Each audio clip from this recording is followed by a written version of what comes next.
Vamos ler o versículo primeiro até o versículo de número 7, irmãos.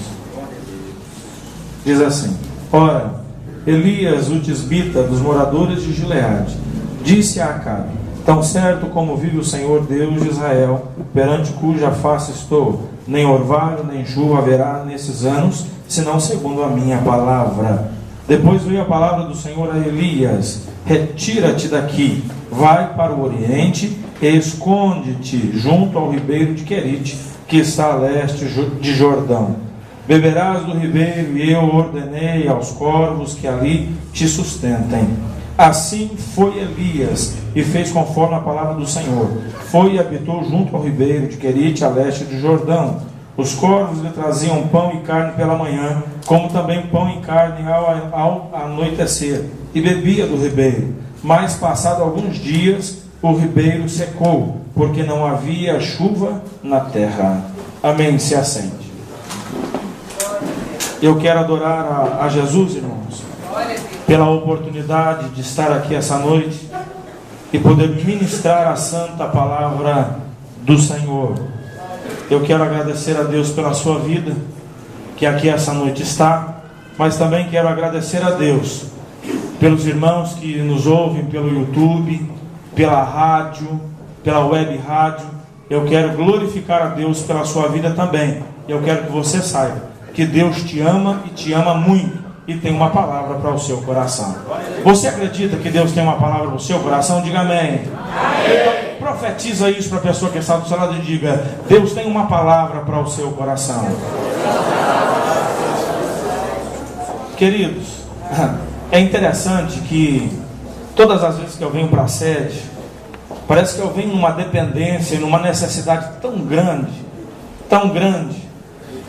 E essa tarde eu tirei um devocional na presença de Deus. Eu estava ouvindo o Fernandinho cantar o hino que diz que a minha graça te basta. Eu estava ouvindo o DVD dele, e Deus me tomou de uma forma tão grande, tão poderosa, quando ele começa a ler ali em Coríntios capítulo 12. Foi citado inclusive pelo pastor Marino hoje na escola dominical, esse mesmo texto que fala do espinho na carne de Paulo. Ele diz: eu orei, Senhor, e já orei 3 vezes, e Deus responde a ele dizendo: Paulo, a minha graça te basta. E eu venho aí orando a Deus 3, 4, 10, 15, 100 vezes, e Deus, a resposta que Deus tem me dito sempre é essa: a minha graça te basta. E eu tenho ficado nessa dependência de Deus. Eu disse ao pastor, o dirigente ali do Goiabal, quando eu vi ele entrando, eu disse: é ele que vai falar comigo, é ele que Deus vai usar para falar comigo hoje. E eu estou ali, quando canta esse hino que a juventude cantou, meu Deus do céu, o chão para mim some. É um hino que faz parte da minha vida. E quando eu vi que a mocidade ia ensaiar esse hino hoje, eu também ensaiei, fui lá, desci, cantei. E é lindo demais.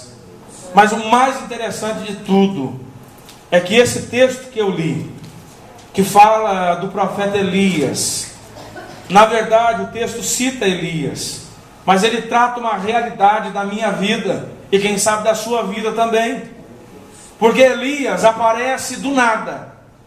A Bíblia diz que Elias, o tisbita dos moradores de Gileade, e acabou, e não fala mais da genealogia de Elias, não fala da história de Elias, simplesmente diz que era o tisbita dos moradores de Gileade.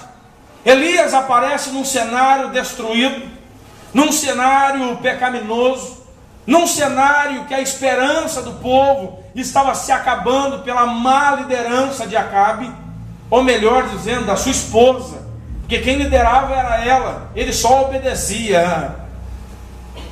E a Bíblia então mostra que do nada Elias aparece, e aparece numa coragem tremenda diante do rei, dizendo: Senhor, fecha o céu, não deixa cair chuva mais, não caia orvalho na terra. E o interessante é que ele não diz: assim diz o Senhor. Não, ele diz: Senhor, não faz mais nada disso, segundo a minha palavra. Irmãos, para um homem ou uma mulher chegar ao ponto que Elias chegou, lançar uma profecia dessa, tem que ter uma intimidade muito grande com Deus, tem que ter a certeza de um relacionamento muito próximo com o Senhor, porque senão seria simplesmente palavras lançadas ao vento, ao ar. Mas Elias aparece do nada, num cenário destruído, e profetiza. Mas quando eu digo que ele aparece do nada, é porque não existe uma história que antecede a vida de Elias aqui. Porque eu acredito, irmão, em coisa certa. Quando Elias, eu digo que aparece do nada, na verdade, esse nada, existe um todo-poderoso acima, chamado Jesus Cristo, que eu imagino dizendo: agora é hora de eu intervir. Mas para eu intervir, eu preciso usar alguém. Você sabia, irmãos, que para Deus realizar milagre, Ele só realiza quando quando a gente se dispõe, aí Deus nos usa e o milagre acontece. Deus estava vendo, Deus tinha ciência do que estava acontecendo. Aí Deus manda Elias, mas ninguém conhecia Elias. Elias, posso dizer que era uma pessoa anônima, que andava no anonimato. Mas mesmo no anonimato perante a sociedade, mesmo no anonimato perante todos, Elias tinha uma intimidade com Deus, no seu secreto. Sabe aquelas horas que a gente entra no quarto, a gente vai para o monte? No meu caso, que estou dirigindo na estrada, irmão, se o meu carro tivesse ouvido, ele ia me dizer: grita menos, por favor. São os momentos que ninguém ouve, ninguém vê, mas nós estamos ali com intimidade com Deus, buscando a presença dEle, buscando a dependência dEle. É quando ninguém vê. Elias aparece e profetiza segundo a palavra dEle. Elias, no mínimo, tinha um chamamento de Deus. Elias, no mínimo, era um homem escolhido por Deus. Elias, no mínimo, estava esperando o tempo de Deus para aparecer e receber a promessa. Então Deus o impulsiona. Elias vai e profetiza. E a Bíblia diz que Deus, segundo a palavra de Elias, a profecia de Elias, Deus cerra o céu, fecha o céu e não deixa chover e nem orvalho cair. Agora observe comigo uma coisa, irmãos.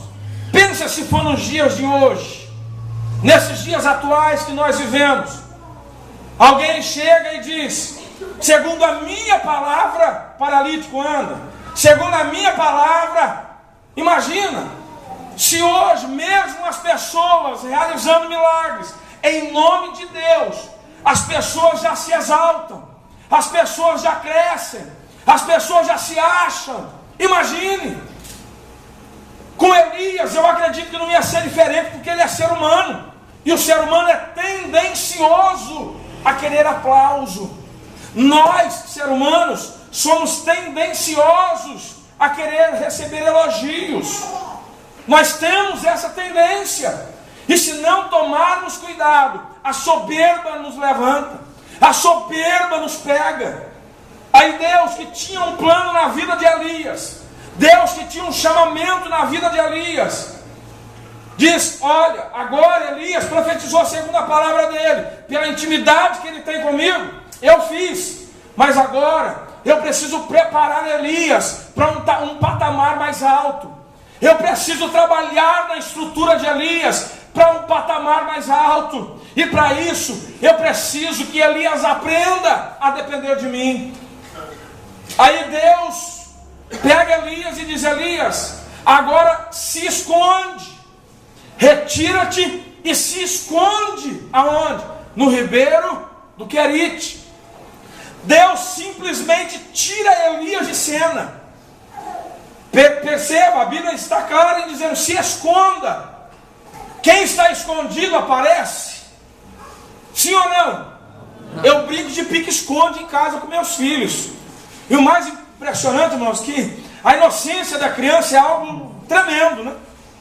A cortina em casa é curta, ela não vai até o chão. O meu filho, Davizinho, ele se esconde lá atrás, fica do joelho para baixo, o pezão aparecendo, mas ele fica parado, Eu passo do lado dele e digo, cadê o Davi? Ele está lá, papai não está me vendo, eu estou escondido. Cadê o Davi? Ele está lá quietinho. Porque ele está escondido. Quem está escondido não aparece. Deus tinha algo na vida de Elias, além de uma oração e de uma profecia. Elias aqui é conhecido apenas como um homem tisbita e um dos moradores de Gileade. Deus tinha muito além para realizar na vida de Elias. Então Deus diz: Elias, sai de cena e quem está escondido se esconde para não ser achado. Deus então disse: Elias, agora você não aparece mais, fica escondido. Deus estava levando Elias para um campo de treinamento. Assim é o livro que eu li, dos heróis da fé. Não me pergunte o nome do escritor, irmão, porque é um nome que é escrito em inglês e eu não sei falar. Mas existe lá esse livro, é a coleção dos heróis da fé. E ele fala que Elias foi levado para um campo de treinamento. Porque no campo de treinamento, geralmente, no exército brasileiro, quando a gente vai completar 18 anos, a gente se inscreve e vai para o exército.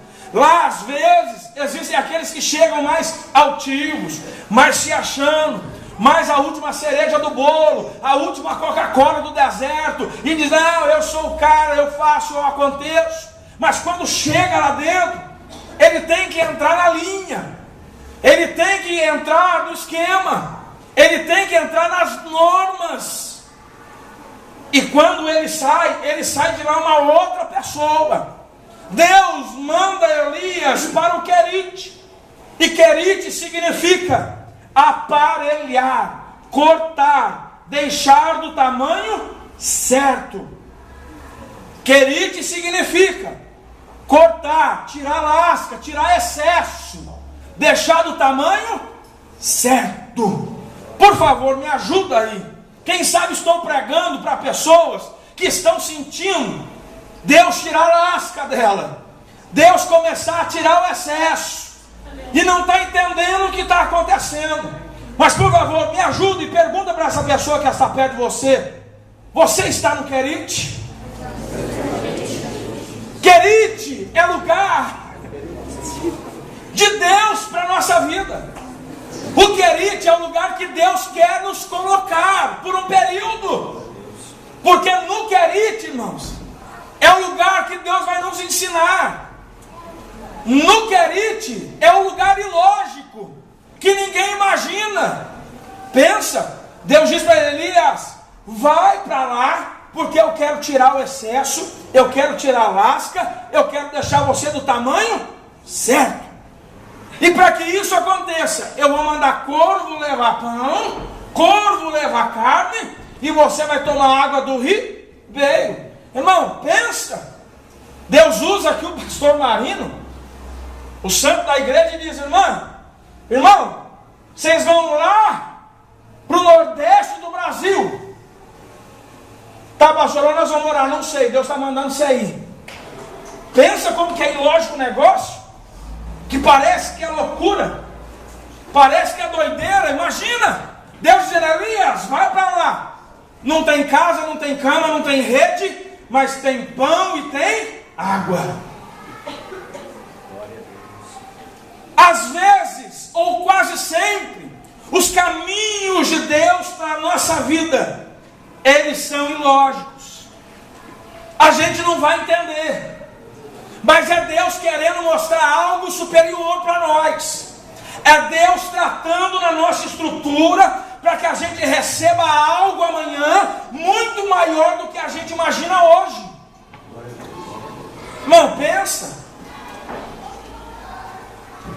Josafá, em Crônicas, eu acho que é isso mesmo, capítulo 20 ali, se não me engano, Josafá faz uma declaração a Deus dizendo: Senhor, em mim não há força contra essa multidão que vem contra mim, mas uma coisa eu faço: os meus olhos estão postos em ti. Aí Deus levanta o O profeta vai até ele, eu acho que era Jaaziel, é isso mesmo?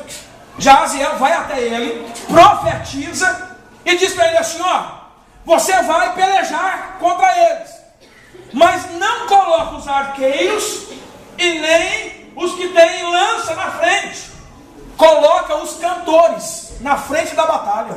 Eu não penso num negócio desse. Você vai para a guerra, o exército que está vindo contra você todo armado. Aí tem gente que diz: eu quero ser levita. Pensa agora, Deus diz: agora você vai pegar a sua flauta, vai pegar o seu instrumento, vai com a sua voz e vai na frente de guerra. Irmão, linha de frente morre primeiro. A linha de frente recebe flechada primeiro. A linha de frente toma espadada primeiro. E Deus diz: pega os cantores e os músicos e põe na frente. Olha para você ver como que é o caminho de Deus, como vai contra aquilo que a gente deduz e pensa. Mas Deus está nos treinando para algo superior que Ele quer nos entregar amanhã. Eles obedeceram. Que hino que cantou, não sei. Mas quem sabe foi aquele da harpa, né? Imagina os músicos, irmão. Porque tem crentão, tem crentinho, eu digo no sentido espiritual. Tem aquele que é fervoroso que só, né? A gente estava falando na escola dominical hoje sobre decisão. Na aula passada foi sobre visão, né? Imagina aquele crente que tem visão. Está entendendo que Deus falou, Deus vai cumprir. Mas sempre tem aquele que é igual o moço de Eliseu que diz: mas pera lá, só estou vendo guerreiro deles. Aquele que não confia. Imagina os músicos dizendo: aí eu não vou não, eu vou tomar flechada primeiro. Não estou doido, nem casei ainda. Deixa eu casar primeiro. Não formei minha vida, não terminei a faculdade ainda, não. De jeito nenhum.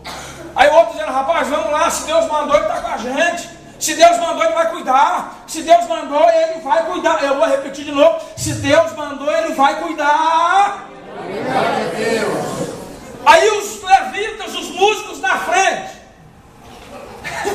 Imagina aquele, irmão, que não vem em culto nenhum, não ora, não jejua, não lê Bíblia. Pensou? A tremedeira que não era, o medo que não tinha. E tinha um outro que estava dizendo igual Davi: eu vou e eu vou em nome de Jesus. Aí quem sabe eles pegaram o hino da harpa, acho que é o 409. Quem sabe começaram a tocar, fizeram a introdução. Irmão, falar nisso, vocês viram que coisa linda hoje aqui tocando? Eu fiquei admirado. E o que mais me chama a atenção, pastor, sabe o que é? É que enquanto eles tocam, eu estou reparando que os alunos que vêm na aula, eu estou com a mão aqui, eles estão igualzinho comigo com a mão, os alunos. Aí eu mudei a mão, olharam para mim e disseram assim: mas o que aconteceu? Não é? Estou prestando atenção.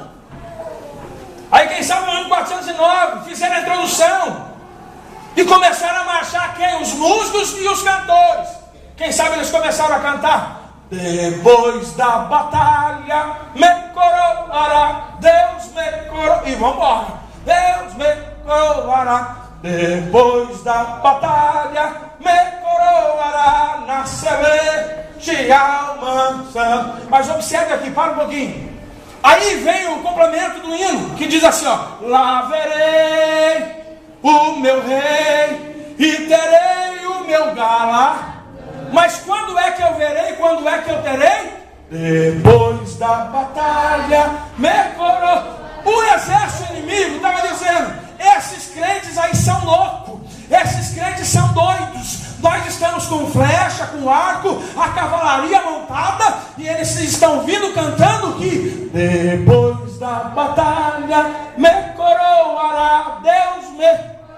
Sabe qual foi o resultado final? Não precisaram lutar, porque Deus pelejou primeiro por eles. Eu quero profetizar aqui para mim primeiro e depois para você. Obedeça a voz de Deus, permaneça no querite. O querite é o seu lugar. Ainda que ninguém te ouça, ainda que ninguém te entenda, ainda que ninguém te compreenda, Deus está dizendo para você esta noite, Isaías 55, 8 e 9: porque os meus pensamentos são mais altos que os vossos pensamentos, e os vossos caminhos os meus e nem os vossos caminhos os meus caminhos, diz o Senhor. Senhor, porque assim como os céus são mais altos do que a terra, assim são os meus caminhos mais altos do que os vossos caminhos, e os meus pensamentos mais altos do que os vossos pensamentos. Não queira entender Deus, aceita o que Deus está fazendo e glorifique ao santo nome dele, ainda que esteja difícil, ainda que pareça ilógico, ainda que pareça que não vai dar certo. Acredite, porque nós estamos aqui esta noite adorando um Deus vivo, um Deus que tem olho e vê, um Deus que tem ouvido e ouve, um Deus que age através da nossa vida quando nós pedimos. Então, em nome de Jesus, permaneça no lugar, não arrede o pé daí. Deus está te treinando para algo maior que está para chegar. Me ajuda aí, irmão. Diga para a pessoa que está do seu lado: não saia da posição que Deus te colocou. Pelo amor de Deus, não entregue aquilo que Deus te deu. Deus tem um chamamento na sua vida. Deus tem uma obra a realizar na sua vida e através da sua vida. Não aceite que derrotados por aí tirem a esperança, tirem a confiança, porque quando Deus fala, está falado, e quando Ele diz, está dito, e quando Ele promete, Ele cumpre. O Querite é o lugar que Deus quer que a gente fique. Por quê? Porque no Querite é o lugar que a gente aprende a depender de Deus. Diga aí para essa pessoa que está do seu lado, e eu vou dizer para quem está me ouvindo aqui, diga exatamente isso. Deus quer que você aprenda a depender somente dele. Diga aí para a pessoa que está do seu lado: não dependa de homem, não dependa de juiz, não dependa de médico, dependa daquele que é juiz dos juízes, médico dos médicos e Senhor dos senhores. Deus quer nos ensinar a depender dele. Glória a Deus. Deus quer te ensinar a depender dele.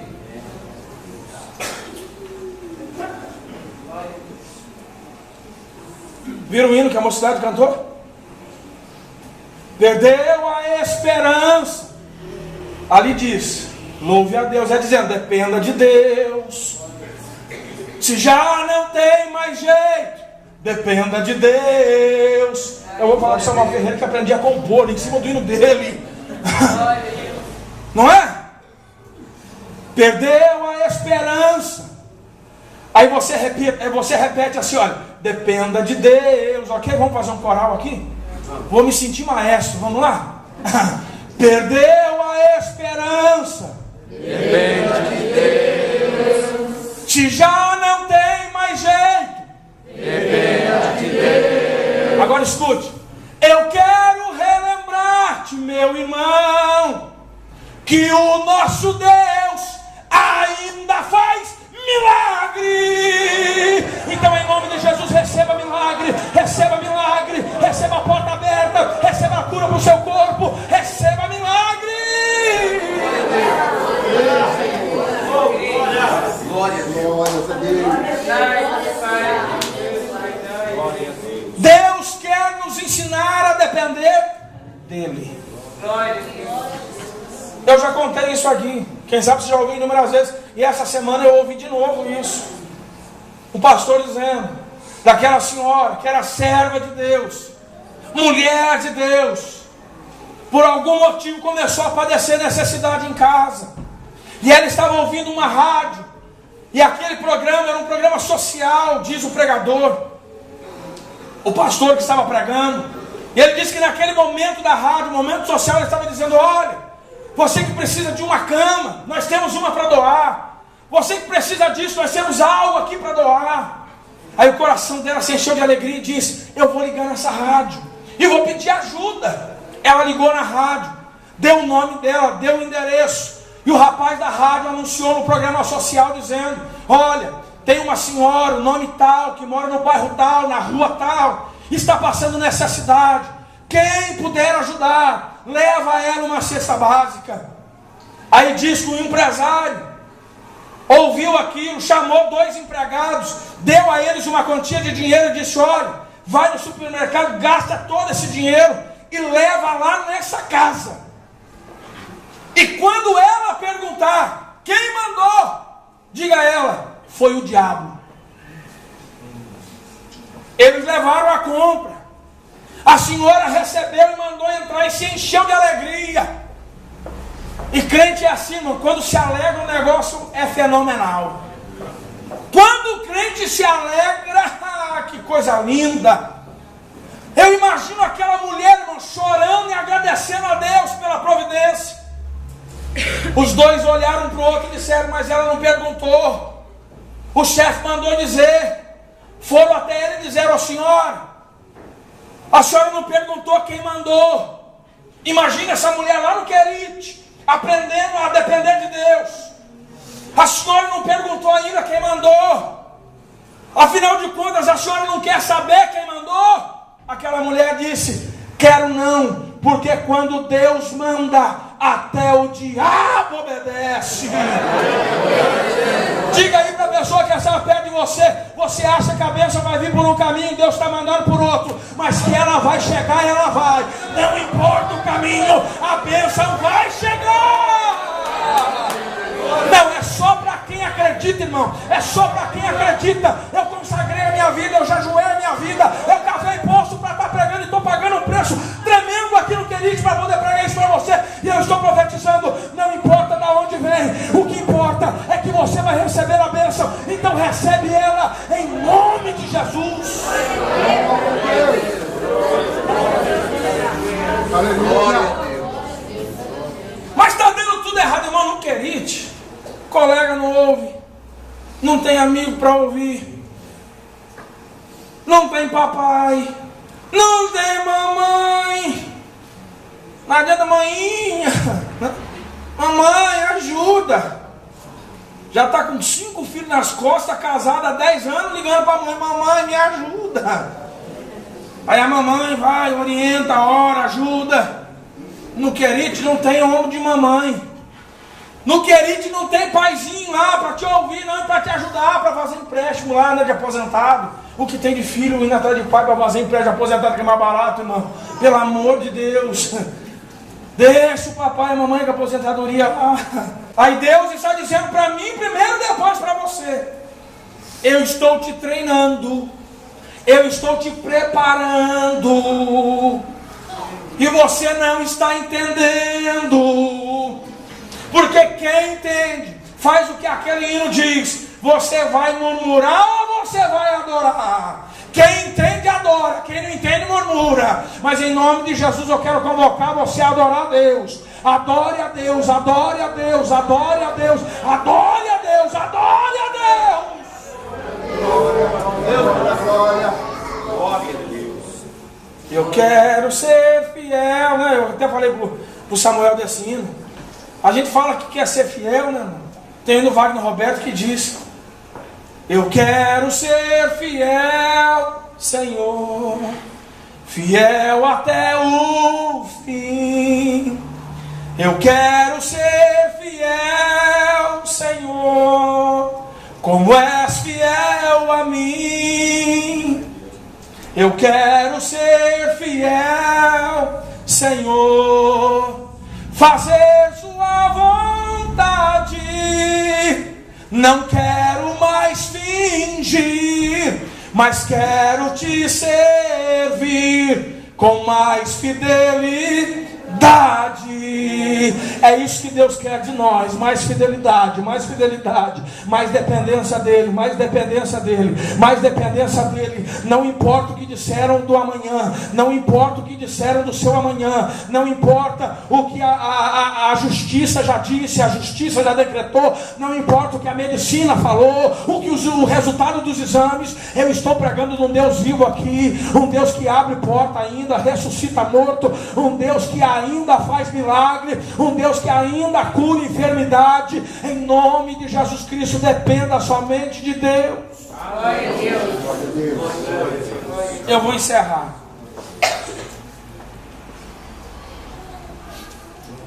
Deus está nos preparando.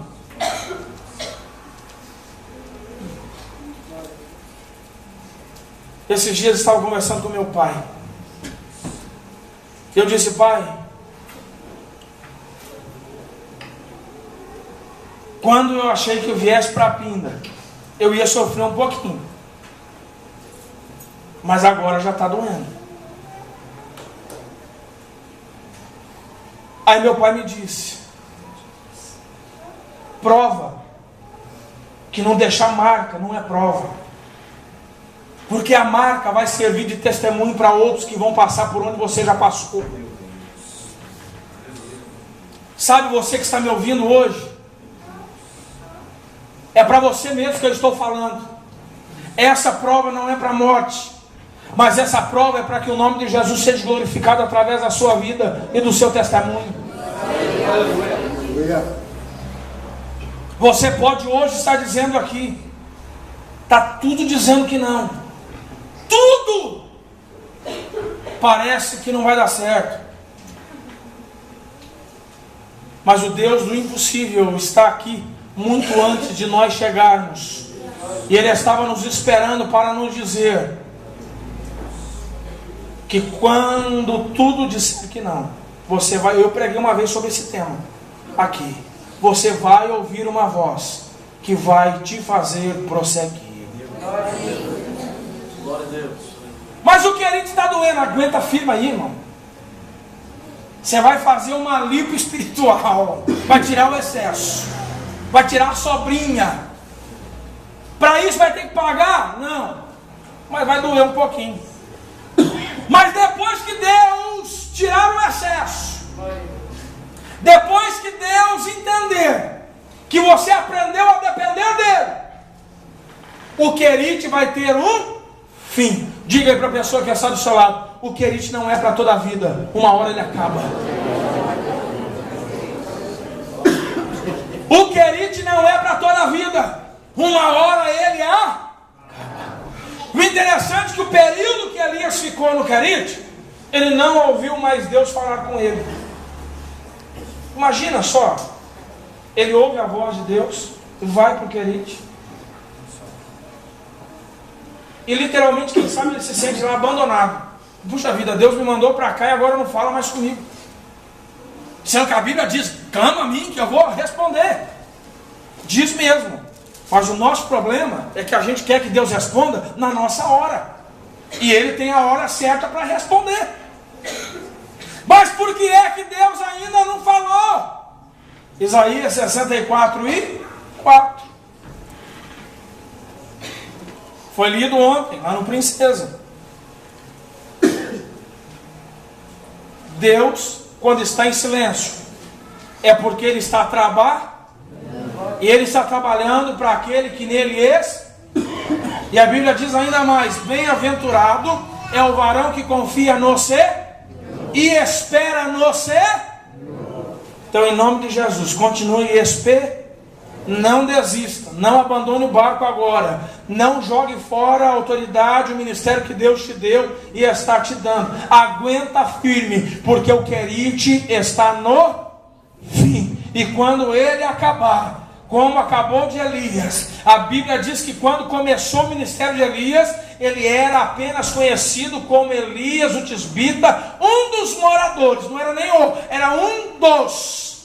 Mas depois que ele venceu o querite, ele foi reconhecido como homem de Deus. Assim diz o Senhor: eu tenho para você plano de bênção e plano de vitória, e o querite vai acabar, e você vai ser reconhecido, e vai ser reconhecida pela persistência, pela esperança que você teve. Então, em nome de Jesus, receba isso, irmão. Receba em nome de Jesus Cristo. Receba mesmo, receba, porque Deus está vendo a sua persistência, Deus está contemplando o seu choro, Deus está vendo a sua angústia, Deus já percebeu que você está angustiado aqui, e é por isso que Deus está dizendo: aquilo que eu dou para a bênção, eu não dou para dor. Então, em nome de Jesus, seja abençoado e abençoada,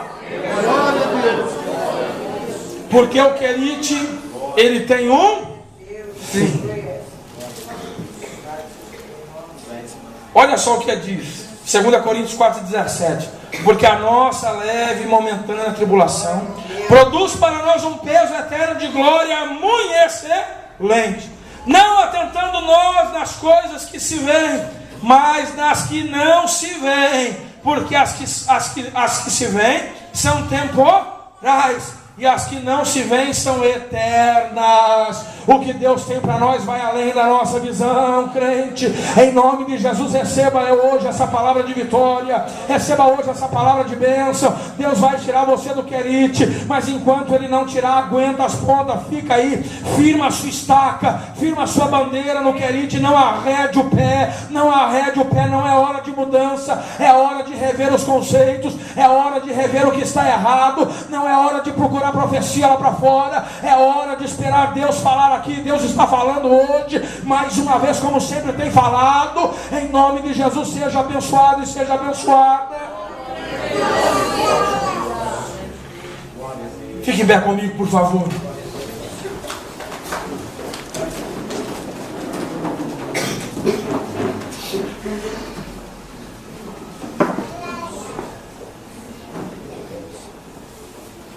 A mocidade que lembrar aí, os músicos aí, cante esse hino de novo que cantou na mocidade.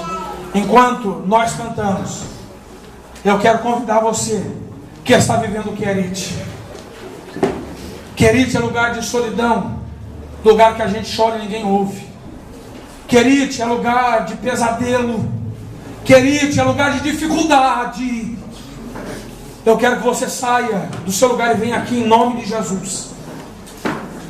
Eu quero que você saia do seu lugar e venha aqui. Eu quero abençoar você.